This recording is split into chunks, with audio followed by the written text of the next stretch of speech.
Bonjour, alors aujourd'hui nous allons travailler sur l'imparfait. On va faire un petit rappel sur les verbes du premier groupe. Et puis ensuite nous allons apprendre les verbes du deuxième groupe à l'imparfait. Alors pour commencer, un petit rappel sur le premier groupe. Alors les verbes en premier groupe, je vous rappelle que c'est les verbes en ER. Est-ce que vous vous souvenez de la méthode? Comment conjuguer ces verbes à l'imparfait? Alors, petit rappel de méthode. Pour conjuguer un verbe du premier groupe à l'imparfait, on prend le radical du verbe.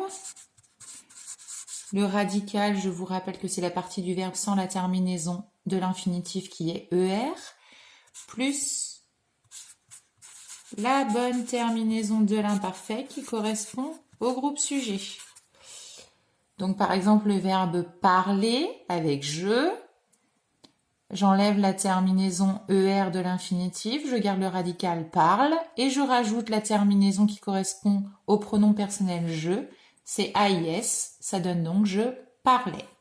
Je rappelle les terminaisons, avec je c'est AIS, avec tu AIS, avec il, elle au singulier AIT, avec nous IONS, avec vous I EZ et avec il avec un S, elle avec un S, AI, ENT. Donc ça, c'est la règle générale. Attention, toutefois, il y a des verbes particuliers au premier groupe. Les verbes en CER. Je dois rajouter une cédille avec je, tu, il au singulier, il au pluriel. Pour faire le son S, effectivement, comme les terminaisons commencent par des A, je dois rajouter une cédille pour faire le son S, sinon ça fait le son Q. Je n'ai pas besoin de le faire avec nous et vous, puisque les terminaisons commencent par un I, et un C suivi d'un I fait déjà le son S. Ensuite, les verbes en GER. Je dois ajouter entre le radical et la terminaison un E pour faire le son J. Avec je, tu, il au singulier, il au pluriel. Parce que mes terminaisons commencent par un A et un G suivi d'un A fait le son G. Pour que ça fasse le son je suis obligée de rajouter un E. Je n'ai pas besoin à nous et à vous, parce que les terminaisons commencent par un I, et un G suivi d'un I fait déjà le son J. Et les troisièmes verbes auxquels il faut faire attention au premier groupe, c'est les verbes en IER. Il faut bien mettre deux I, le I du radical et le I de la terminaison, avec nous et vous. On ne l'entend pas à l'oral, mais si on oublie un i, on conjugue notre verbe au présent et non à l'imparfait. Donc à l'écrit, c'est important. Voilà pour le petit rappel des verbes du premier groupe. Nous allons donc passer aux verbes du deuxième groupe. Un verbe du deuxième groupe comme finir.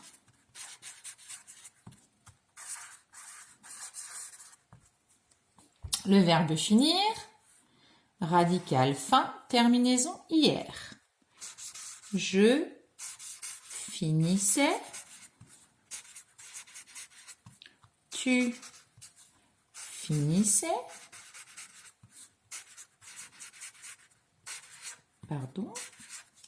il finissait, nous finissions, vous finissiez, il au pluriel finissait.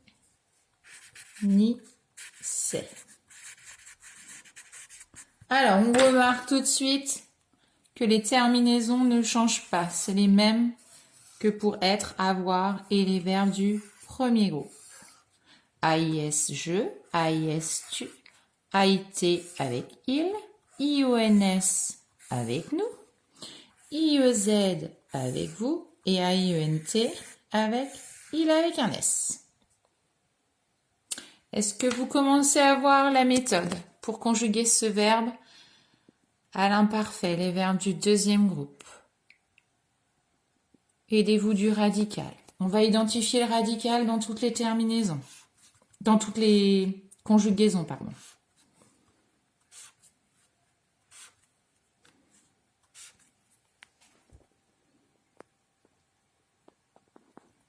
Alors, quelle est cette méthode pour conjuguer les verbes du deuxième groupe à l'imparfait? Eh bien, la méthode, c'est radical plus I2S plus la bonne terminaison de l'imparfait. Vous connaissez déjà vos terminaisons de l'imparfait. Il faut juste apprendre la méthode pour ce deuxième groupe. Donc, pour deuxième groupe, la méthode de l'imparfait, c'est radical, donc le verbe sans la terminaison de l'infinitif IR, plus I2S, plus la terminaison qui correspond au groupe sujet. Voilà, maintenant vous pouvez faire les exercices.